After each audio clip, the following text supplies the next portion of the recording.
신명기 12장 1절로 우리 3절까지만 다 같이 합독하시겠습니다. 내 조상의 하나님 여호와께서 내게 주셔서 차지하게 하신 땅에서 너희가 평생에 지켜 행할 규례와 법도는 이러하니라.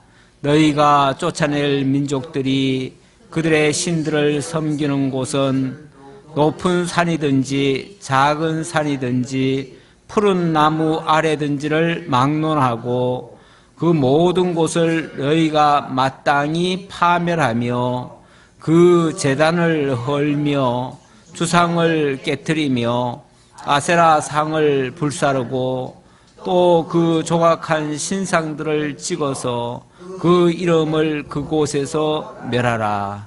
아멘. 3절까지 우리 합독했습니다. 지난주까지는 우리가 계명에 대해서 5장부터 11장까지 계명에 대해서 쭉 얘기를 했죠. 자, 오늘 이제 12장부터는 규례에 대해서 교훈하시는 내용이 되겠습니다. 계명과 율례와 규례. 이 계명이 뭐라고 그랬어요? 계명은 모든 율법의 모법이라고 할 수 있어요. 모법. 10가지 계명인데 그것은 전체 613가지의 율법의 모법이 되는 거예요. 기준이 되는 거예요. 기준이 되고 거기서부터 하나님을 섬기라고 하는 이 대신 계명을 자세히 풀어서 하나님을 섬기게 하는 그러한 것을 규례라고 그러죠. 규례. 그래서 12장부터는 바로 규례에 대한 말씀이다. 규례는 한마디로 오직 하나님만을 향해서 하나님만을 섬기라는 거예요. 하나님 섬기는데 어떻게 섬길 것인가? 12장부터 13장까지는 14장 2절까지인데 정확히는요. 그냥 12장부터 13장까지라고 치고요. 하나님을 섬기는 규례다. 이걸 이제 전체적으로 포괄적으로 좀 얘기했다 그 말이죠. 그리고 14장부터 16장 17절까지는 백성을 이 성별하는 규례, 하나님의 백성들을 구별하는 그러한 규례, 그리고 16장 17절부터 18장까지는 지도자 성별 규례가 되겠습니다. 그러니까 하나님을 섬기는 게 주 목적인데 하나님을 섬기기 위해서 백성을 구별하고 지도자들을 구별한다. 그 얘기예요. 그래서 이 모든 것은 하나님을 올바로 섬기기 위한 목적에서 이루어지는 것이다. 이 규례라고 하는 그 단어적 의미는 규정과 이 관례라고 하는 그런 뜻인데 반드시 지켜야 할 규정, 하나님 앞에서 규정인데 일종의 주로 제사에 관련된 것들이 많습니다. 왜냐하면 이 제사를 통해서만 거룩히 구별할 수가 있거든요.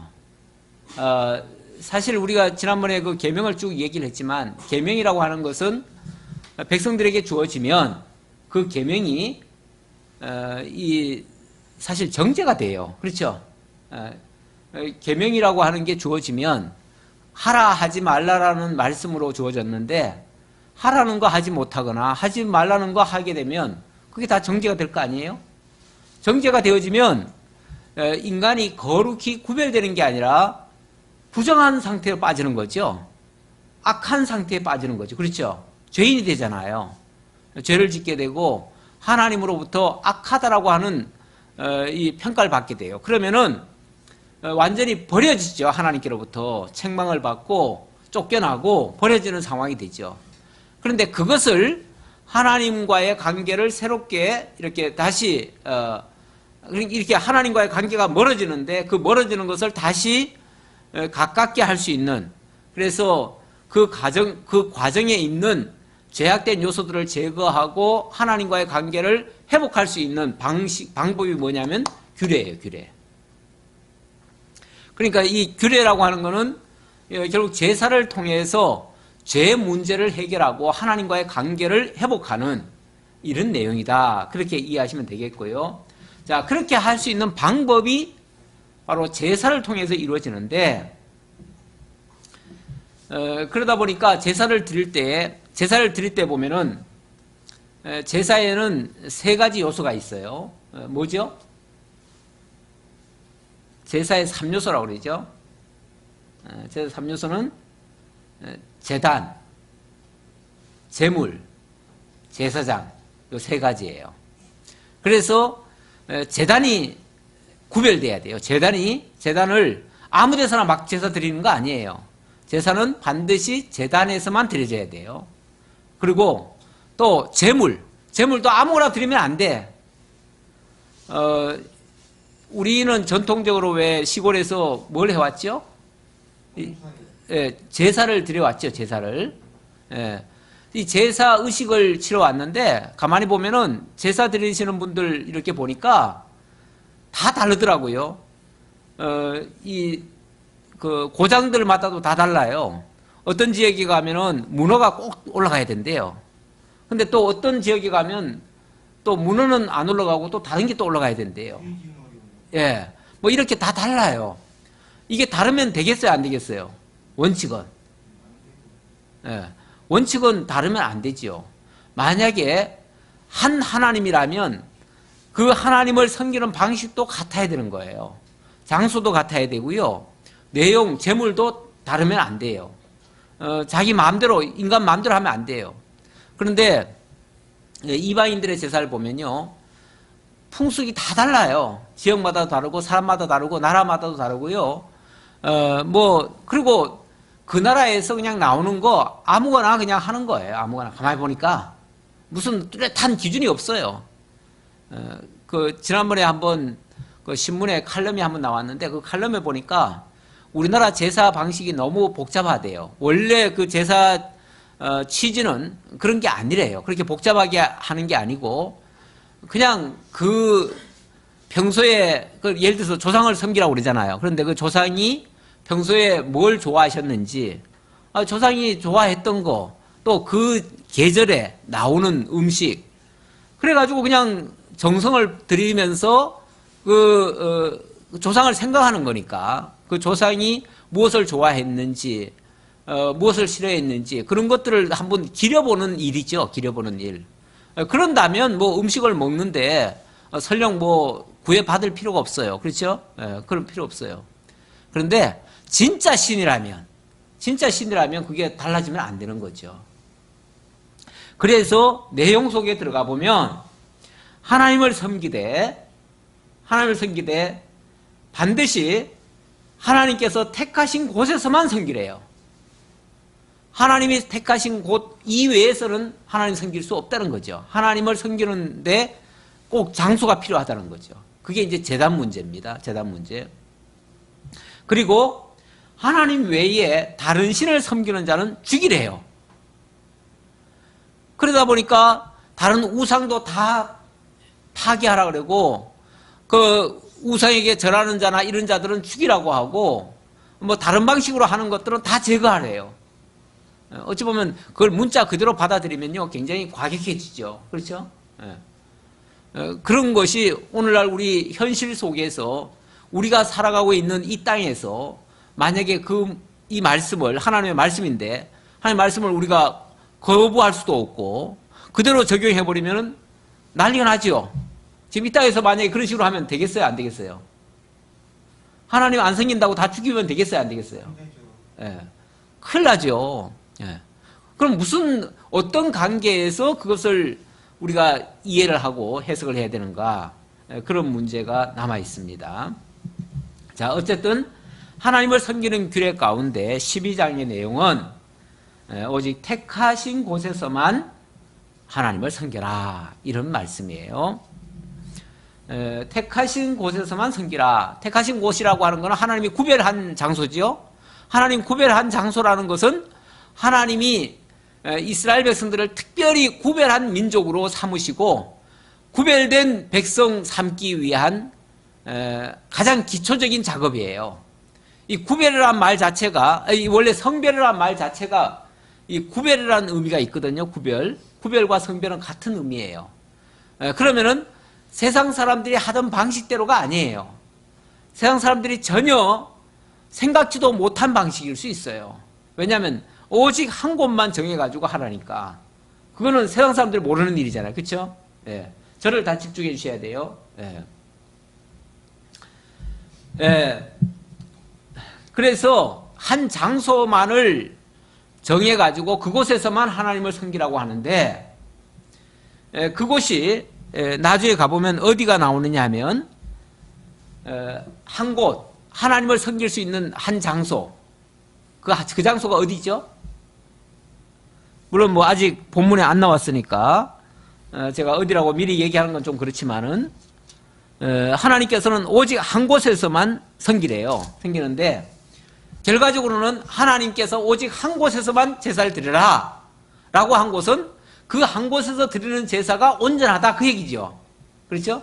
그리고 그곳에 처음에는 이삭이 예표적으로 그곳에서 하나님 앞에 바쳐졌는데 마침내는 예수 그리스도가 온전히 하나님 앞에 바쳐짐으로 말미암아 택한 백성들의 죄가 사해지고 그들이 거룩하게 하나님 앞에 성별이 되어져요. 그렇다면 오직 한 곳에서 하나님을 섬기라 하는 말씀은 결국 그 한 곳에서 하나님 앞에 제사가 드려질 그 예수 그리스도의 온전한 제단, 온전한 십자가 제단을 예표하고 그것을 가리키는 말씀이 되는 거죠. 이해되십니까? 아멘. 예. 분명히 이런 것을 우리가 염두에 두고 본문의 말씀을 이해를 해야 이게 오해가 안 되어집니다. 안 그러면 이런 것들 갖다가 문자 그대로 받아가지고 여기에 걸리는 것들은 다 때려 부셔야 된다. 막 이쪽으로만 자꾸 생각을 해요. 하나님이 본래 목적하신 이유는 오직 한 제단, 거룩한 제단, 그것만을 구별하라, 성별하라. 거기서만 하나님이 제사를 받으시겠다. 그 나머지는 하나님께 드려지는 제사가 아니다. 이걸 강조하기 위한 건데 사람들은 거기에 초점을 못 맞추고, 그러니까 우리가 말씀을 볼 때에요, 그 핵심이 어디 있는가, 중심이 어디 있는가를 제대로 파악하지 못하면 주변적인 거 가지고 자꾸 살피다가 그 본 뜻을 놓쳐버려요. 그래서 제가 그 핵심을 먼저 말씀드리고, 자, 이제 내용을 다시 한번 확인해 보겠습니다. 자, 2절 볼까요? 너희가 쫓아낼 민족들이 그들의 신들을 섬기는 곳은 높은 산이든지 작은 산이든지 푸른 나무 아래든지를 막론하고 그 모든 곳을 너희가 마땅히 파멸하며. 자, 이스라엘 백성들이 들어갈 그 땅에 지금 민족들이 살고 있습니다. 빈 땅이 아니에요. 빈 땅이 아니고 그곳에는 이미 다른 민족, 가나안 족속들이 살고 있는데 그들은 곳곳에다가 자기네 신들을 모시고 있어요. 별의별 신들을 다 갖다가 모시고 있어요. 뭐 약간 뭐 특이하게 생겼다. 산이 뭐 예를 들어서 조금 뭐 거치는 곳이 있다. 골짜기가 좀 뭐 특이한 곳이 있다 하면은 이곳에도 제단 만들어 놓고 저곳에도 제단 만들어 놓고 여기도 우상 만들어 놓고 저기도 우상 만들어 놓고 그리고 뭐 별의별 신들을 다 불러가지고 제사를 드리고 그러고 와 있어요. 그것들을 너희들은 들어가거든 용납하지 말아라 그 말이죠. 그런 것들 용납하지 말고 그런 것들 다 깨끗이 다 청소해버려라. 다 없애버려라. 그 말이에요. 그 땅은 지금 현재까지는 남의 땅이죠. 그렇죠? 그러나 하나님께서 이 다음에 주시면은 누구 땅이 되는 거죠? 하나님의 땅이, 하나님 백성들이 살 땅이 되는 거죠. 하나님이 살 땅이 되기 때문에 그 땅은 남의 땅이라고 할 수가 없어요. 남의 땅이 아니고 하나님의 백성들에게 주신 땅이니까 하나님의 백성들이 소유할 수 있는 땅이에요. 그러니까 쉽게 말하면 내 땅이에요. 내 땅. 그렇죠? 내 땅인데 내 땅에 뭐가 있어요? 우상이 있어요. 우상 제단이 있어요. 그러면 그거 제거할 수 있어요? 없어요? 제거할 수 있죠. 하나님 주신 땅이니까. 그렇죠? 거기에 있는 모든 것들을 다 내쫓는다고 해서 죄가 돼요, 안 돼요?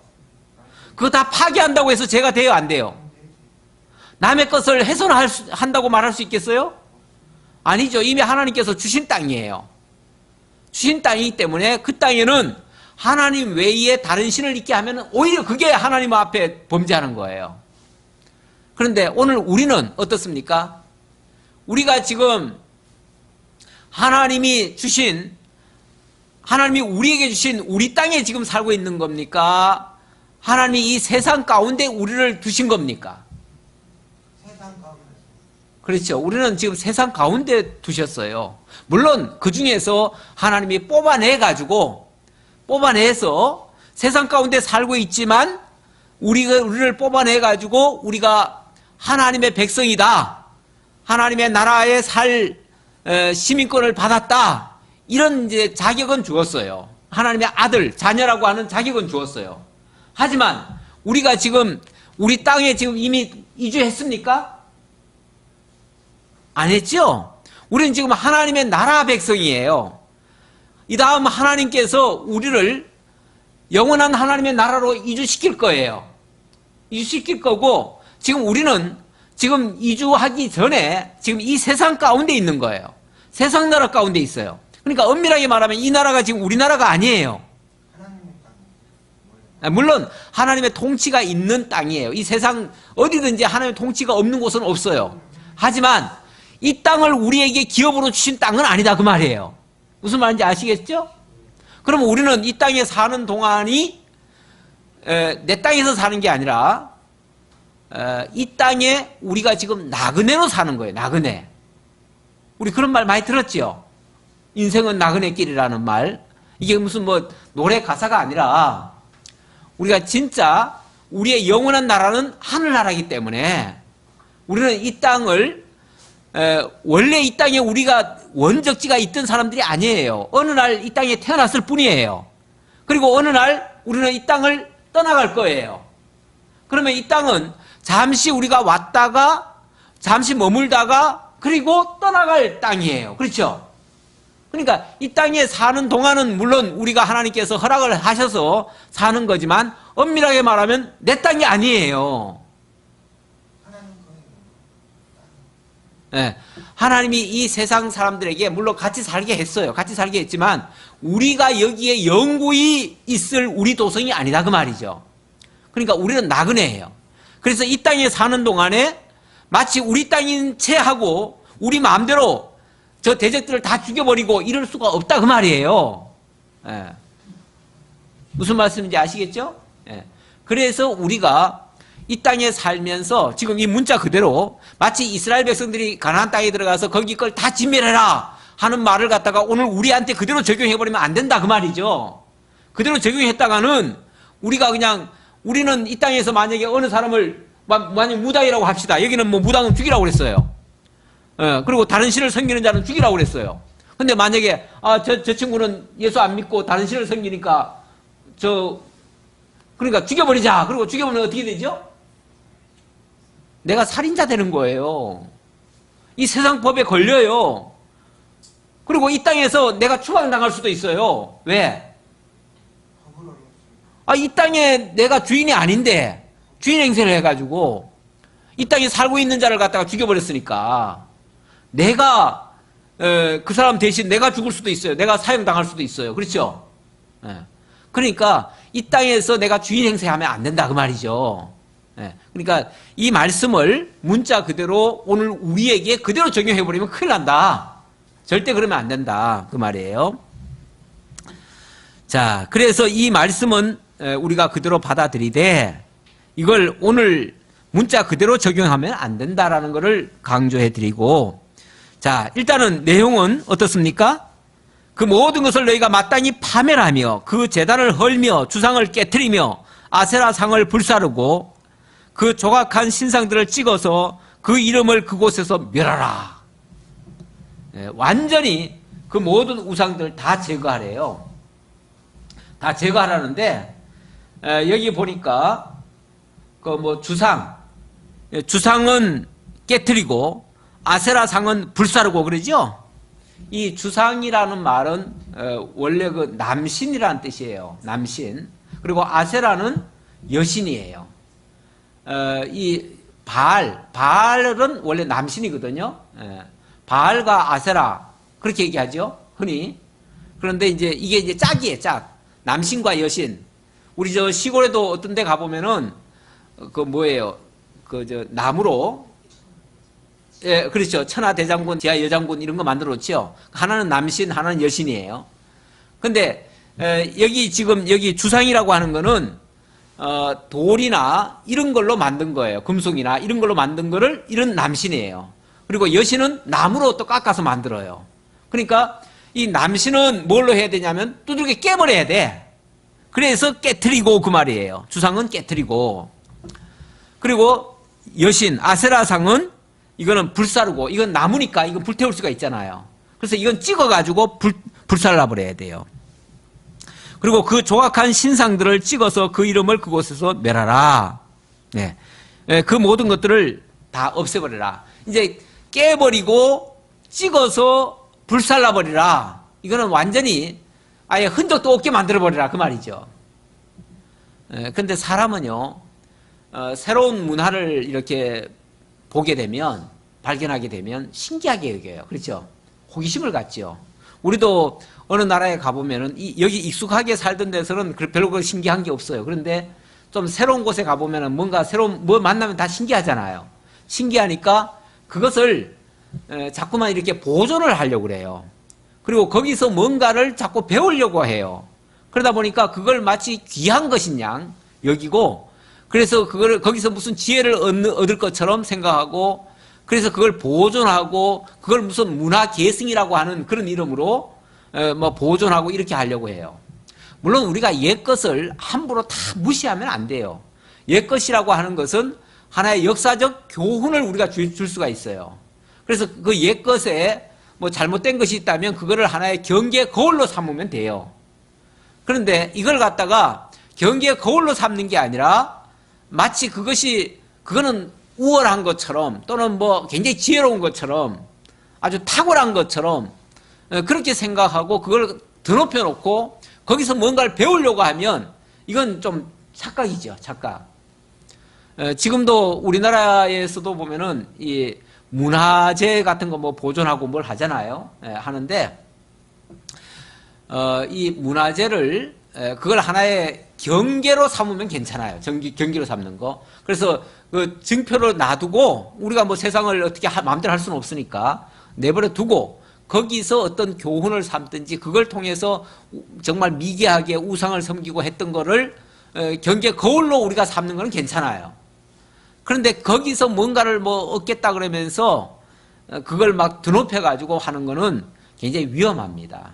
그래서 문화재 같은 거를 너무 이렇게 막 숭상하듯이 하는 거, 그것은 바람직하지 않다.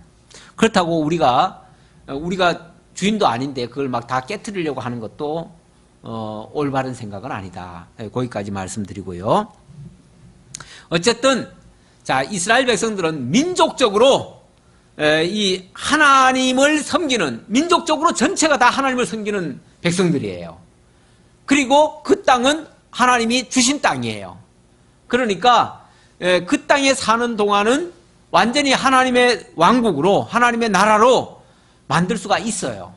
그래서 거기서는 이렇게 해야 맞는 거예요. 거기서는 우상을 완전히 제거해야 돼요.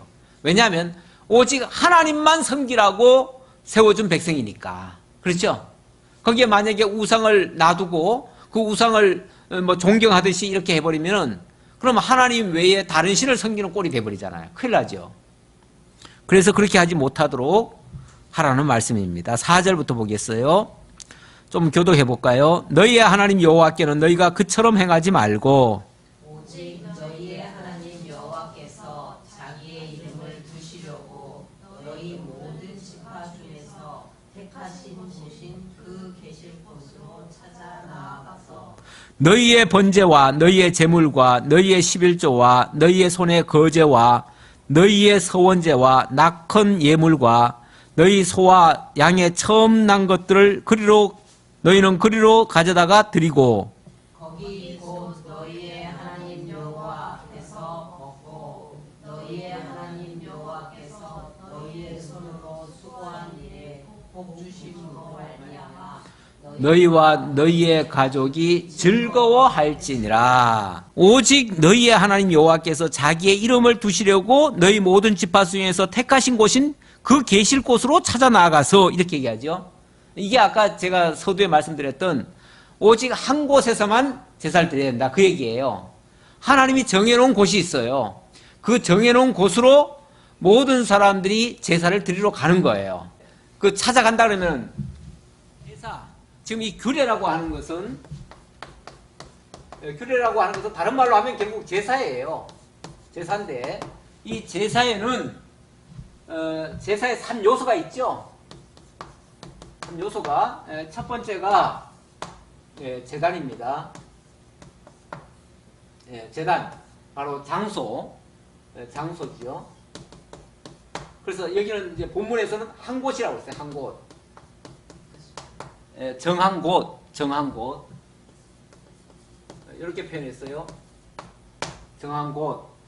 두 번째는 이제 제물입니다. 그리고 세 번째는 제사장이에요.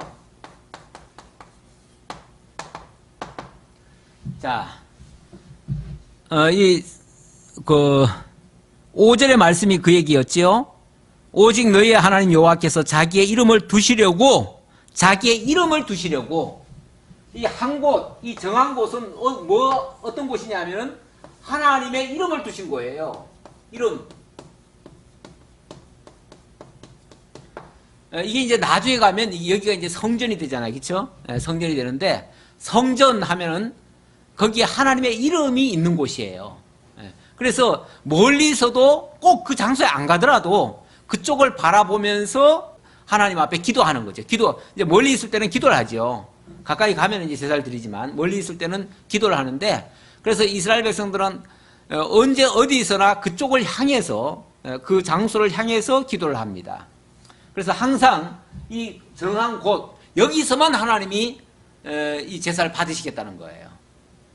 이것이 나중에 가면 성전이 되고, 이 성전은 장소적으로도 예수 그리스도가 하나님 앞에 십자가에 매달려 주시는 장소가 되고요. 마침내는 예수 그리스도를 통해서 온전한 제사를 받으시겠다고 하는 그런 하나의 예표적인 사건이에요. 자, 그리고 그 다음 내용이 6절에 보니까 너희의 번제와 제물과 11조와 거제와 서원제와 낙헌 예물과 소와 양의 처음 난 것들을 그리로 가져다가 드리고, 이제 제물들이죠. 제물들. 여기 여러 가지 제사들이 나와요. 여러 가지 제사 종류들이 나오죠. 각종 제사, 각종 제사죠. 이 각종 제사에 들어갈 그 제물들을 바로 이곳에 가져와서 제물을 드리라, 그 말이에요. 드리고, 자, 그 다음 거기서 7절, 거기 곧 너희의 하나님 여호와 앞에서 먹고 너희의 하나님 여호와께서 너희 손으로 수고한 일에 복 주심으로 말미암아 너희와 너희 가족이 즐거워할지니라. 거기서 즐거워하래요.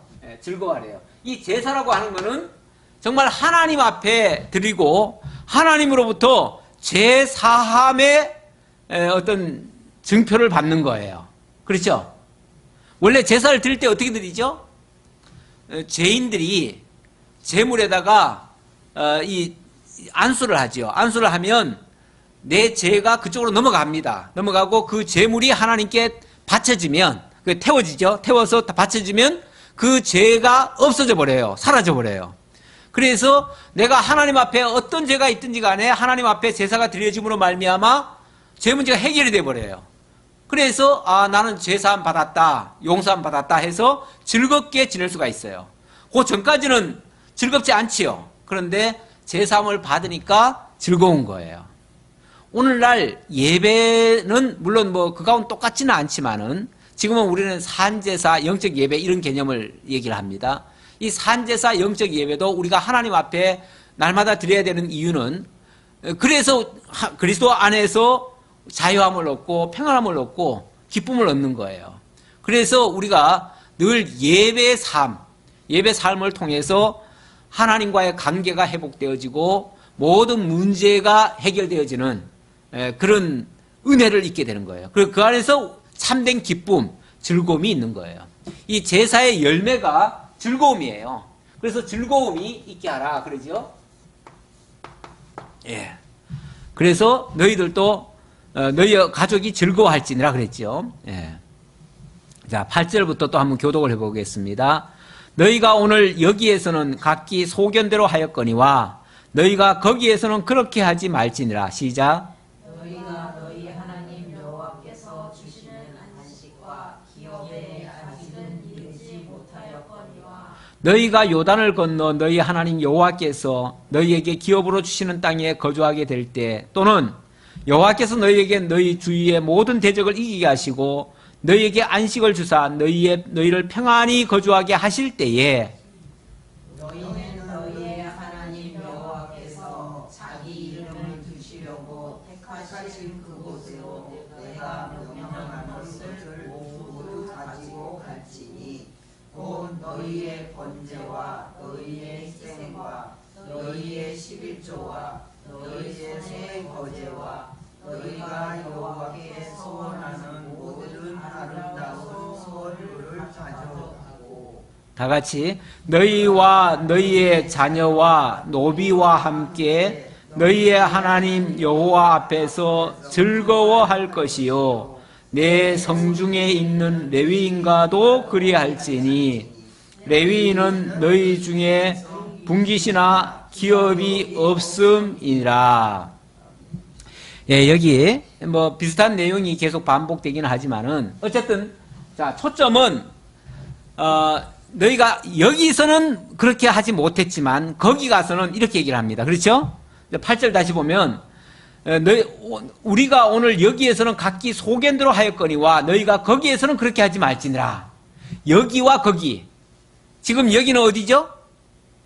여기는 아직은 약속의 땅에 못 들어갔잖아요. 그렇죠? 못 들어간 지금 상태는 제대로 된 규례를 지키지 못해요. 다시 말하면 제사 행위가 지금은 없어요. 그렇죠? 없지만 이제 그곳에 가면 할 수 있다 그 말이죠. 이런 제사가 드려질 수 있다 그 말이죠. 우리도 마찬가지예요. 우리도 지금 우리가 이 땅에서 온전한 제사, 온전한 규례가 드려진다라고는 말할 수 없어요. 그러나 우리가 하나님께서 온전한 곳으로 우리를 인도하시면 거기서는 온전히 하나님 앞에 찬양의 제사만 드려질 거예요. 그러기 전까지는 우리가 어찌 보면 계속 배우는 상태나 마찬가지예요. 온전한 제사까지는 아니에요.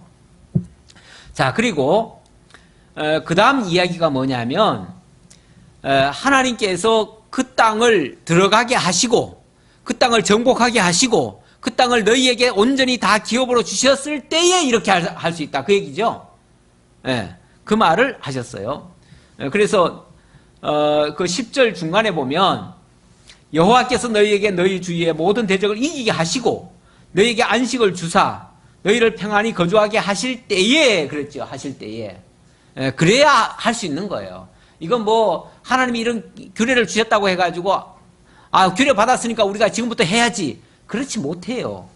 하나님께서 그렇게 인도하지 않으면 그 땅을 정복하게 하지 않으면 이것도 안 돼요. 그러니까 이것도 우리 의지대로 되는 게 아니에요. 하나님이 이끌어 주셔야 가능하다 그 얘기고요. 자, 그렇게 갔을 때에 드디어 이제 하나님께서 그런 조건을 주셨어요. 그 땅을 정복했어요. 그랬을 때에는 이제 각기 이제 재물을 가지고 하나님 앞에 나갈 거 아니에요? 여러 가지 재물들 각기 재물들 가져오죠. 11절 끝에 보면 이렇게 말합니다. 너희가 여호와께서 원하시는 모든 아름다운 소물을 가져가고 이렇게 얘기해요. 이 모든 재물을 아름다운 소물 이렇게 얘기해요. 이 재물이라고 하는 게 억지로 들으는 거면은 아름답다고 할 수 있겠어요? 예. 마지 못해 하는 거면은 아름답다고 할 수 있겠어요? 그걸 기쁨으로 자원해서 깨닫고 즐거워해서 하는 일, 이런 것들을 아름다운 소물이라고 할 수 있는 거죠. 모든 재물은요 억지가 아니에요. 다 기쁨으로 드려야 되고요. 정말 그 은혜를 깨달아서 드리는 거예요. 우리가 오늘날 우리는 뭐 구약의 그런 율법적인 재물을 드리라고는 안 하죠. 지금 안 하지만은 그러나 이제는 모든 것이 감사함으로 드리는데 그 감사는 어디서부터 나오냐면 하나님의 은혜를 깨닫는 데서부터 나와요. 하나님의 은혜가 깨달아졌으면 정말 우리가 하나님 앞에 감사할 수 있는 거예요. 감사를 못한다는 것은 반대로 말하면 깨달음이 없다는 얘기예요. 또 인색한 마음이 있거나 정말 내어놓고 싶은 생각조차도 없다면은 내가 하나님께로부터 은혜 받았다는 생각 자체를 못하는 거예요. 우리 가끔씩 연보하다가도 손이 떨리는 경우도 있잖아요. 왜 손이 떨려요? 그건 아깝다는 생각이고, 아깝다는 거는 은혜가 깨달아지지 않아서 그래요. 원래 우리의 마음이요, 은혜가 깨달아지지 않으면 아무것도 할 수 없습니다. 이 교회의 모든 일은요, 하나님의 은혜를 깨닫는 데서부터 출발해요. 하나님의 사랑이 깨달아지고 하나님의 은혜가 깨달아지면 정말 감사한 마음이 나오고, 감사하면 즐겁게 아름다운 정말 예물을 드릴 수가 있어요. 아름다운 서원물이라고 그랬는데, 서원. 이 서원이라는 말은 내가 자원하는 거예요. 그렇죠? 내가 약속한 거잖아요. 내가 약속하는 거. 그러니까 내가 약속하고 내가 즐거워서 내가 연보하는 거죠. 오늘날로 말하면 연보하는 거죠. 이걸 뭐 억지로 시켜서 할 수도 없고요. 이걸 안 하는 것은 사실은 신앙이 아닙니다. 이걸 못한다는 것은 신앙이 있다면, 그래서 이 돈이라고 하는 게 무슨 뭐 우리 믿음의 그게 돈이 무슨 기준이냐 이렇게 말씀하시는 분이 가끔 있는데, 돈이 믿음의 기준은 될 수 없어요. 그러나 그 인색한 마음은 분명히 믿음 없다고 하는 징표이기는 해요. 정말 우리가 하나님 앞에 은혜를 깨닫고 감사한 마음이 있다면 인색한 마음이 아니라 즐거움으로 모든 일을 할 수가 있어요. 그래서 교회 일이 즐거워요. 교회 오는 것도 즐겁고 만나는 것도 즐겁고 성도들을 위해서 내가 뭘 희생하고 봉사하는 것도 즐거워요. 그게 아름다운 서원물이에요. 그게 하나님 앞에 드려지는 정말 즐거운 제사예요. 즐거운 제사. 이걸 하나님이 받으시는 거지, 억지로 드리는 거, 마지 못해 드리는 거, 이거는 정말 하나님도 원치 않은 일이에요. 하나님이 그 재물에 대해서 막 억지로, 나중에 보면요, 억지로 막 드리려고 해요. 억지로 드리려고 하니까 하나님이 어떻게까지 얘기하시냐면, 이사야에서는 천천의 수양과 만만의 짐승이 다 내 건데 내가 너희들 보고 그거 내라고 하겠느냐. 그런 거 가져오지 말아라. 그 냄새 맡겨도 싫다. 왜냐하면 그 당시는 다 재물 드리려고 하면 뭐 태워드리거든요. 근데 냄새 맡겨도 싫대요. 정말 마음도 없고 정말 억지로 인색해가지고 거짓말로 속여가면서 드리는 제사 같으면 차라리 가져오지 말아라. 그 성전문 닫아버리라. 막 그렇게까지 얘기하죠. 성전문 걸어 잠거라. 다시는 제사 못 드리게. 하나님이 그렇게까지 말씀하셔요. 그러니까 모든 하나님 앞에 드려지는 것은 정말 즐거움으로 드리는 것만 하나님 받으신다라는 것을 강조해 드리고요. 그 다음 12절에 보니까 너희와 너희의 자녀와 노비와 함께 너희 하나님 여호와 앞에서 즐거워할 것이요. 이 제사를 통해서 흔히 왜 제사 그러면은 그 드리는 그 몇몇 사람만 위해서 드리는 것처럼 생각하잖아요. 근데 여기는 보니까 자녀와 노비와 함께 즐거워하라 이렇게 얘기합니다. 노비, 우리 하나님께서 늘 관심을 가지는 그 대상들, 그 부류들은 고아와 가부와 나그네와 이 뭐 종들과 이런 자들을 관심을 많이 가지셔요. 세상에서는 그런 자들을 자꾸 뒤로 빼놓지요. 제껴놓는데 우리 하나님은 절대 그들을 내치지 않으셔요. 그러면서 그들까지 함께 하게 하고, 그리고 거기다 또 하나를 덧붙이는데 뭘 얘기하냐면 내 성중에 있는 레위인과도 그리할지니, 여기에 레위인도 꼭 같이 참여시켜라. 레위인, 이 레위인에게서 사실은 제사장이 나오죠. 제사장이 나오는데 물론 뭐 제사 드리는 사람은 제사장이지만은 거기에 레위인들도 같이 포함시켜라 그 얘기죠. 왜냐하면 이 레위인들은요, 하나님께서 다른 지파들에게는 전부 다 기업을 나눠줍니다. 근데 레위인에게는 기업을 나눠주나요? 안 나눠주나요? 안 나눠줘요. 안 나눠주면은 솔직히 말하면은 레위인들은요 그냥 외톨이인 거예요. 그렇죠? 하나님이 안 챙겨주면 레위인들은 쫄쫄 굶어야 돼요. 그렇죠? 기업도 없지요. 레위인들 어떻게 살아요?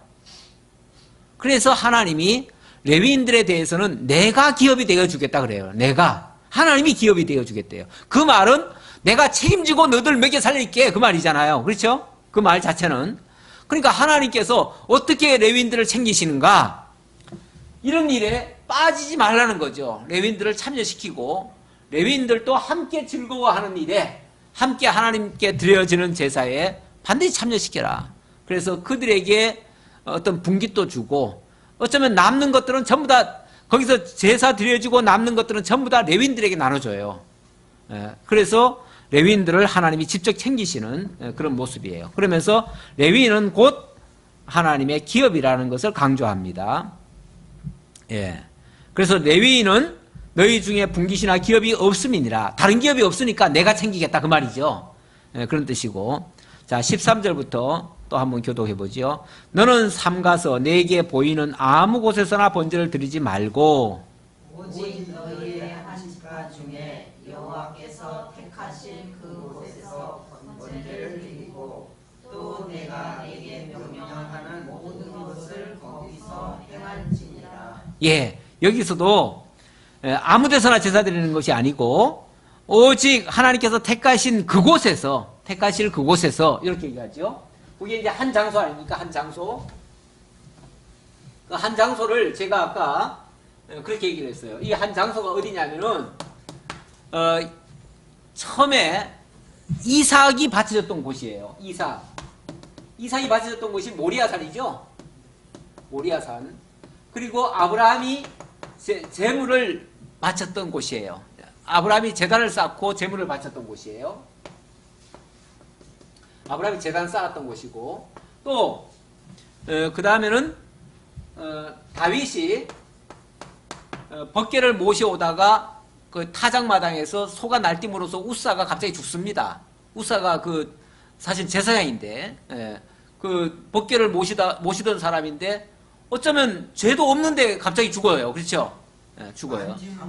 예. 물론 그걸 뭐 잡았기 때문에 죽었다라고 하지만 결국은 다른 사람이 죽어야 돼. 원칙은.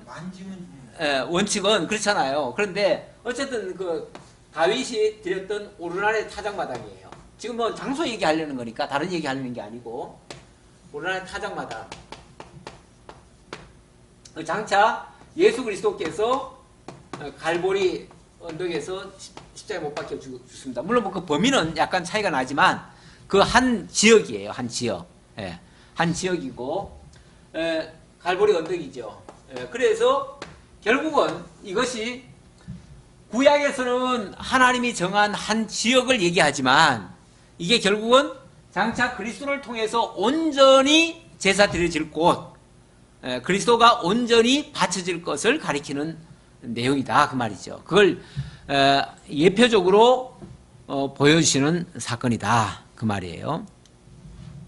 자, 그 다음 15절부터 또 교도해 보겠습니다. 그러나 내 하나님 여호와께서 내게 주신 복을 따라 각 성에서 내 마음에 원하는 대로 가축을 잡아 그 고기를 먹을 수 있나니 곧 정한 자나 부정한 자를 막론하고 노루나 사슴을 먹는 것 같이 먹으려니와 오직 그 피를 먹지 말고 물같이 땅에 쏟을 것이며 너는 곡식과 포도주와 기름의 11조와 내 소와 양의 처음 난 것과 내 서원을 갚는 예물과 내 낙헌 예물과 내 손의 거제물은 내가 성에서 먹지 말고 오직 내 하나님 여호와께서 택하신 곳에서 내 하나님 여호와 앞에서 너는 내 자녀와 노미와 성중에 거주하는 레위인과 함께 그것을 먹고 또 내 손으로 수고한 모든 일로 말미암아 내 하나님 여호와 앞에서 즐거워하되 19절 다 같이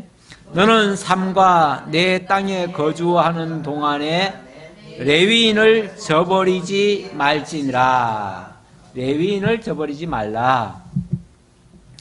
여기서도 사실 뭐 비슷한 말씀이죠. 근데 이제 조금 덧붙인다면 이제 조금 전에는 제사 드리는 그 자체만 초점을 맞췄다면 여기서는 좀 더 확대를 해가지고 혹시 지리적으로 좀 멀리 있는 곳에 있다면 그 얘기죠. 그래서 15절에 보니까 여호와께서 내게 주신 복을 따라 각 성에서 내 마음에 원하는 대로 가축을 잡아 그 고기를 먹을 수 있다. 이 얘기를 하죠. 예, 그리고 그 뒤에는 이제 제사 드릴 때는 그래도 택한 곳으로 와야 된다. 그 얘기고요. 제사 드릴 때는 택한 곳으로 오되, 다만 그 지역을 좀 넓혀가지고 이걸 너무 이제 한 곳에만 초점을 맞춰 놓으면 뭐 고기 한 마리 잡아먹으려도 그냥 전부 다 성전까지 와야 된다는 얘기가 되잖아요. 그곳으로 다 데려와야 된다는 얘기가 되고, 하나님 앞에 먼저 제사를 드린 다음에 고기를 잡아먹어야 된다, 이런 식이 되니까 그렇게 하지 말고 고기는 각 지역에서 원하는 대로 잡아먹을 수 있다. 다만 주의할 것은 그때는 피를 피째 먹지는 말아라. 또 기름을 구별해라. 피와 기름을 잘 구별하고 먹으면 된다. 그 피와 기름은 왜 구별하라고 그러죠? 피라고 하는 거는 원래 생명을 가리켜요. 생명. 모든 생명은 피에 있다고 그러잖아요. 그렇죠? 그래서 생명의 주관자이신 하나님께 돌리라는 거예요. 그러니까 고기를 먹을 때 고기를 자 피째, 고기 기름째 다 먹어버리면 내가 다 취해버리는 거잖아. 그렇죠? 내가 다 취하는 건데 그 중에 피는 흘려요. 그 흘리는 게 그냥 흘리는 게 아니고 하나님께 드리는 거예요. 그게 피와 기름은. 그 피와 기름을 다 땅에 쏟으라고 하지만 사실은 그거는 하나님께 지금 돌려드리는 거예요. 왜냐하면 피는 생명이고 생명은 하나님께 속한 것이니까 너희들이 먹을 수 없다, 이렇게 얘기하신 거거든요. 그 피를 하나님께 돌린다는 개념은요, 이 고기 중에서 정말 하나님께 속한 것을 하나님께 돌려드리고 하나님께서 허락한 고기 부분만 우리가 먹는 거예요. 그러니까 식량만 먹는 거지 그 생명은 하나님께 돌리는 거예요. 이 모든 것에 다 생명체가 있잖아요. 모든 동물의 생명체가 있잖아요. 근데 그 생명은 하나님이 주인이셔요. 그러니까 주인에게 그 생명체를 돌려요. 그 이 기름이라고 하는 거는 또 어떤 힘의 상징이에요. 그래서 힘과 생명은 하나님께 있음을 고백하는 거예요, 그게. 그래서 하나님께 돌려드리고 나머지는 하나님이 주신 것으로 받고 감사함으로 먹고, 또 먹을 때는 또 아까처럼 고아나 가부나 객이나 또 이 나그네나 그들과 함께 먹고, 특히 그 중에서 레위인을 또 저버리지 말지니라. 레위인을 잊지 말아라, 그 말이에요. 어떤 경우에도 예를 들어서 자 우리끼리 먹는 거니까 이제 우리끼리 먹는 거죠. 각 성에 이제 다 흩어져 살 거 아니에요. 전 국민들이 흩어져 살다가 이제 오늘은 고기 한 마리 먹을까 하는데 고기를 이제 잡았어요. 잡았을 때 피와 기름은 쏟아서 하나님께 돌려드리고 그 나머지를 가지고 즐겁게 먹을 수 있어요. 다 먹을 수 있는데 너희들만 먹지 말고 뭐 하라고요? 네, 특히 레위인을 강조했죠. 레위인들을 저버리지 말지니라. 네, 그래서 레위인들을 꼭 생각해서 레위인들도 함께 먹도록 쉽게 말하면 초청하라, 그 얘기예요. 초청해서 같이 먹어라. 왜냐하면 레위인들 따로 기업이 없잖아요. 그렇죠? 기업이 없으니까 너희들이 그들을 내팽개치면 안 된다, 그 말이죠. 너희들이 저버리지 말라 하는 말은 내팽개치지 말라, 그 말이잖아요. 예. 이 레위인들이 이제 구약시대 때는 하나님을 섬기는 그야말로 따로 구별된 종들입니다. 그렇죠? 구별된 종들인데 오늘날 신약시대에는 하나님을 섬기는 종들이 레위인은 아니에요. 레위인은 아니지만 하나님만 섬기겠다고 따로 직분을 받아가지고 이 하나님의 말씀을 대신 전하고 이런 자들이 있지요. 누구예요? 신약시대. 그렇죠. 예, 오늘날 말씀을 전하는 자들이죠. 예, 그 말씀을 전하는 자들도 내팽개치지 말라, 그런 의미로도 사실 받을 수 있어요. 그래서 히브리서에 보면 가르치는 자와 모든 좋은 것을 함께하라, 이런 말씀도 있어요.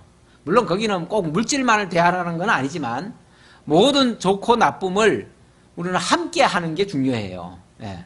왜냐하면 말씀을 공유하잖아요. 영의 것을 함께 공유를 하니까 육신의 것도 뭘 해야 돼요? 같이 나눠야죠. 그래서 사도 바울이 그런 표현을 한 적도 있어요. 내가 영의 것으로 너희들에게 주고 육의 것을 좀 받는다고 해서 그게 잘못됐다고 할 수 있겠느냐? 이런 식으로 표현을 해요. 예. 하지만 내가 일부러 너희들한테 뭐 내놓으라고 하지는 않겠다. 예. 내가 차라리 죽을지언정 그 말을 해요. 차라리 죽을지언정 내가 너희들한테 내놓으라 소리는 않겠다. 하지만 영의 것을 주고 육신의 것을 먹는다고 해가지고 과하다 하겠느냐, 잘못됐다 하겠느냐 그 말이죠. 이게 하나의 원리라는 거죠. 구약 시대 때도 하나님께서 각 기업을 받은 사람들이 그 기업 받은 대로 뭐 얼마든지 나눠 먹을 수 있고 자기네들 그 풍요를 누릴 수 있는데 레위인들을 잊지 말아라. 레위인들을 잊지 말라는 의미 속에는 레위인들은 어쨌든 하나님을 섬기는 자들이에요. 그리고 하나님의 말씀을 가지고 있는 자들이에요. 그러니까 레위인들을 만약에 내팽개쳐버린다, 그들을 무시한다 하는 말은 다른 말로 하면은 말씀을 무시하고 그들로부터 주어지는 하나님의 말씀을 거부하는 행위나 마찬가지예요. 그러니까 함께하는 게 중요하다 그 말이죠. 레위인들은 그 모든 백성들을 섬기는 일에 열심을 해야 될 것이고 또 그 백성들은 그 레위인들을 저버리지 않는 것이 중요하다. 이런 것이 이것도 이제 학대 제사예요. 이건 실제적으로 바로 제사 드리라는 건 아니죠. 그렇죠? 그러나 확대 제사예요. 확대 제사. 그러니까 이 제사의 범위가 이렇게 꼭 재물 가져와서 제사 드리는 것도 있지만 우리 삶 속에서 제사 드리는 것도 있어요. 그걸 지금 시대로 말하면은 그게 이제 산제사예요. 산제사고 영적 예배예요. 6월절날은 양을 잡아서 하나님께 드는 건 뭐예요? 네, 그건 나중에 얘기하고요. 6월절은 제사는 따로 있잖아요. 애굽 땅에서 종되었던 백성들이 애굽에서 나와가지고 그걸 기념하는 날이죠. 자, 20절로부터 엄청 기네요. 아무래도 오늘 마무리 못하겠네요. 여기까지 하도록 하겠습니다. 자, 기도하겠습니다. 아버지 하나님 감사합니다. 하나님께서 저희들에게 오직 한 곳, 하나님께서 정하신 곳에서만 하나님을 섬기라고 하셨습니다. 그곳에 하나님의 이름이 있기 때문입니다. 하나님을 잊지 않는 저희들 되도록 인도하시고 늘 하나님과 동행하는 저희들 되게 하시려고 이러한 기회를 주시고 또 성별해 주시고 또 구별해 주신 줄 믿습니다. 아버지 하나님, 오늘도 우리가 하나님을 잊지 않으려면 늘 말씀을 가까이 해야 되고 주님과 동행하는 그런 삶 속에서도 살아야 될 줄 압니다. 늘 하나님 잊지 아니하고 말씀을 가까이 하며 삶 속에서도 말씀을 떠올리며 그 말씀과 더불어 살아가는 저희 모두가 되도록 함께해 주옵소서. 베풀어 주시는 은혜 감사드리옵고 예수님의 이름으로 기도하옵나이다. 아멘.